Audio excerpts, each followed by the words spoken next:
اعوذ باللہ من الشیطان الرجیم بسم اللہ الرحمن الرحیم السحور والافطار، سحری اور افطاری کے مسائل۔ سحری کھانے میں برکت ہے۔ نیند سے اٹھ جانے کے بعد جان بوجھ کر سحری ترک نہیں کرنی چاہیے۔ عن انس رضی اللہ عنہ قال قال رسول اللہ صلی اللہ علیہ وسلم تسحروا فإن فی السحور برکہ، متفق علیہ۔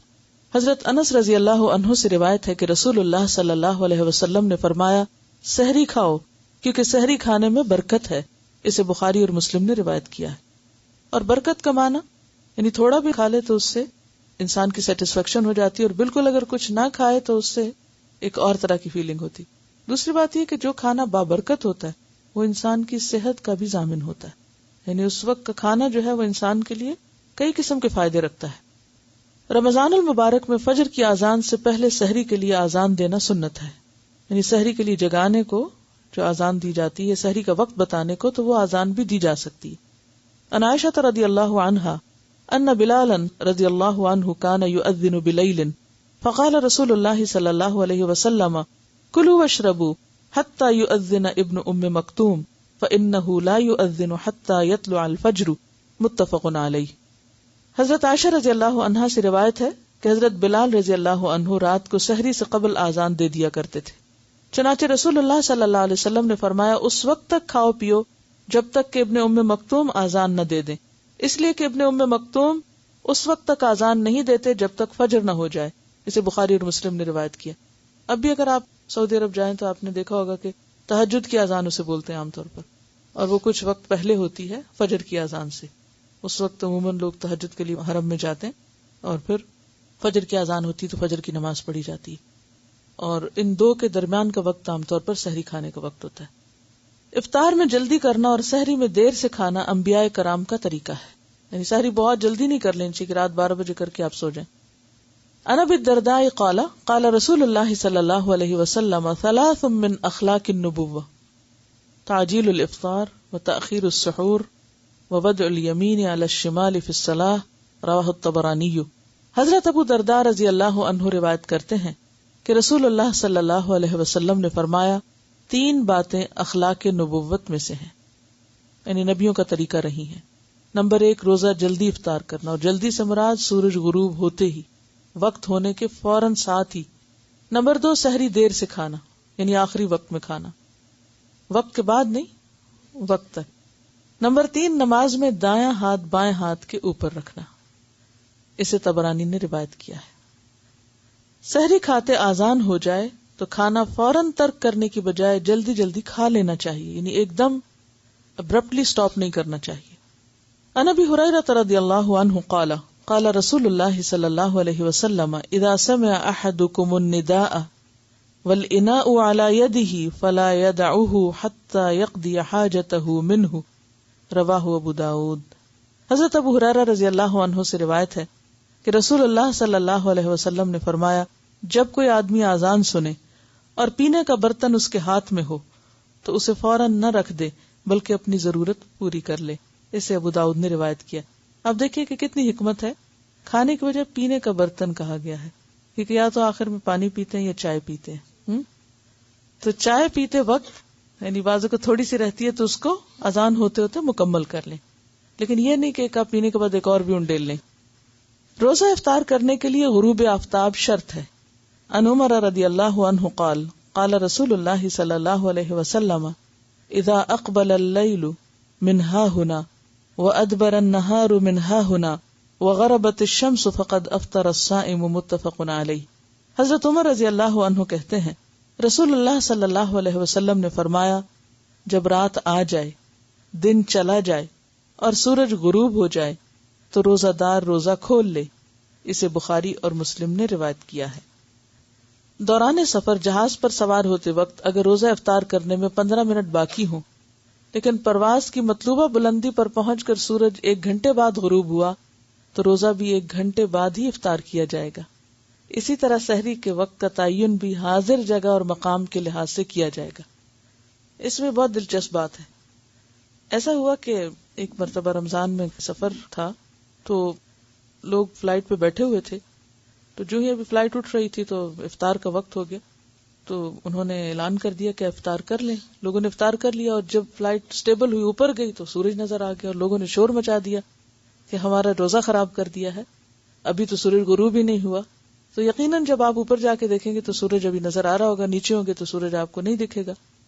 تو بات یہ ہے کہ اگر تو ابھی جہاز نیچے ہی ہے اور اس وقت ہو چکا ہے اور آپ افطار کرتے ہیں تو آپ کا افطار درست ہے، بھلے 5 منٹ کے بعد اوپر جا کے آپ سورج دیکھتے ہیں، کیونکہ اس وقت کو شمار کیا جائے گا جب آپ اس خاص مقام پر تھے. کہ شریعت کے احکام زمان، مکان اور کیفیت اور کمیت اور وہ تمام چیزوں کو سامنے رکھ کے طے ہوتے ہیں. لیکن اگر افطار ہونے میں 5 منٹ تھے اور اتنے میں جہاز اوپر چڑھ گیا اور اب وہ 5 منٹ کتنے بن گئے، 1 گھنٹہ بن گیا، تو اب آپ 5 منٹ بعد افطار نہیں کریں گے جب تک وہ 1 گھنٹہ گزرے گا نہیں اور وہ سورج غروب نہیں ہوگا، افطار نہیں ہو سکتا. تازہ کھجور، خشک کھجور، چھہارا، پانی سے روزہ افطار کرنا مسنون ہے. نمک سے روزہ افطار کرنا سنت سے ثابت نہیں. ان انس رضی اللہ عنہ قال كان النبي صلی اللہ علیہ وسلم يفطر على رطبات قبل ان يصلي فإن لم تكن رطبات فعلى تمرات فإن لم تكن حسى حسوات من ماء رواہ ابو داود والترمذی حسن. حضرت انس رضی اللہ عنہ سے روایت ہے نبی اکرم صلی اللہ علیہ وسلم نماز مغرب سے پہلے تازہ کھجوروں سے روزہ افطار فرماتے. اگر تازہ کھجوریں نہ ہوتی تو خشک کھجوروں سے، جن کو چھہارے کہتے ہیں. اگر خشک کھجوریں نہ ہوتی تو چند گھونٹ پانی سے ہی افطار فرما لیتے. اسے ابو داؤد اور ترمذی نے روایت کیا ہے. کھجور میں چونکہ انرجی بھی ہوتی ہے، وہ ایک طرح سے کھانے کی جگہ ہوتی ہے اور اس کے بعد نماز پڑھنا آسان ہو جاتا ہے، فوری طور پر انرجی بحال ہو جاتی ہے، اور یہی ایفیکٹ جو ہے وہ پانی کا ہوتا ہے. روزہ افطار کرتے وقت درج ذیل دعا مانگنا مسنون ہے. ان ابن عمر رضی اللہ عنہما قال كان النبي صلی اللہ علیہ وسلم اذا افطر قال ذهب الظمأ وابتلت العروق وثبت الاجر ان شاء اللہ. رواہ ابو داود. حضرت عبداللہ بن عمر رضی اللہ عنہ سے روایت ہے کہ نبی اکرم صلی اللہ علیہ وسلم جب روزہ افطار فرماتے تو یہ دعا پڑھتے: ذهب الظمأ وابتلت العروق وثبت الاجر ان شاء اللہ. پیاس ختم ہوئی، رگیں تر ہو گئیں اور روزے کا ثواب انشاءاللہ پکا ہو گیا. اسے ابو داؤد نے روایت کیا ہے. روزہ افطار کروانے والے کا اجر روزہ افطار کرنے والے کے برابر ہے. عن زید بن خالد الجہنی رضی اللہ عنہ قال قال رسول اللہ صلی اللہ علیہ وسلم من فطر صائما کان له مثل اجرہ غیر انہ لا ينقص من اجر الصائم شیئا. رواہ الترمذی. حضرت زید بن خالد جوہنی رضی اللہ عنہ کہتے ہیں رسول اللہ صلی اللہ علیہ وسلم نے فرمایا جس نے روزہ دار کو روزہ افطار کرایا اسے بھی اتنا ہی اجر ملے گا جتنا اجر روزہ دار کے لیے ہوگا، اور روزہ دار کے اجر سے کوئی چیز کم نہ ہوگی. اسے ترمذی نے روایت کیا ہے. یعنی روزہ رکھنے کا جو ثواب روزہ دار کو ملے گا، افطار کرانے والے کو بھی اتنا ہی ملے گا، اور یہ اس سے لے کے نہیں دیا جائے گا، اللہ تعالیٰ اپنی خاص رحمت سے عطا کرے گا. روزہ افطار کروانے والے کو درج ذیل دعا دینی چاہیے.